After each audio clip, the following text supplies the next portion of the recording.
Amigos do Karaokê, diretamente de Silvio de Recife. Precisei de 1000 frases certas pra te conquistar,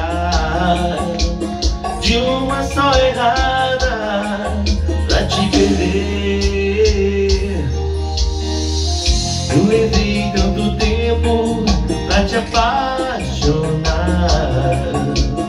e 1 minuto só perdi você. Conhece alguém que jogou fora um diamante? Loucura, né? Mas eu joguei. E já trocou um grande amor por um instante. Burrice, né? Mas eu troquei.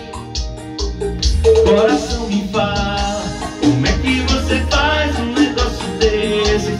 Trocaram pra sempre por às vezes, uma aventura por uma paixão.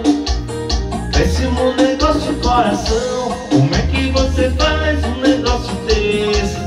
Trocaram pra sempre por às vezes.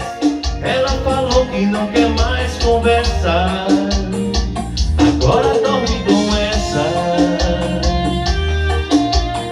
Diretamente aqui do melhor karaokê do Brasil. É de Recife, mas é o melhor do Brasil.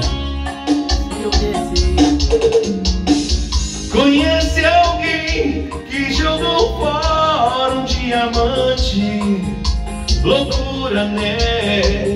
Mas eu joguei. E já trocou um grande amor por um instante. Burrice, né? Mas eu troquei.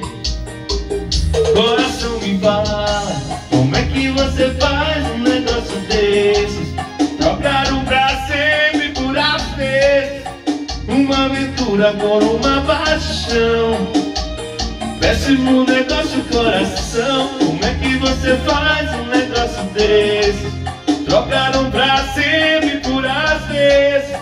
Ela falou que não quer mais conversar. Coração me fala, como é que você faz um negócio desses? Trocaram pra sempre por às vezes, uma aventura por uma paixão. Péssimo negócio, coração. Como é que você faz um negócio desse?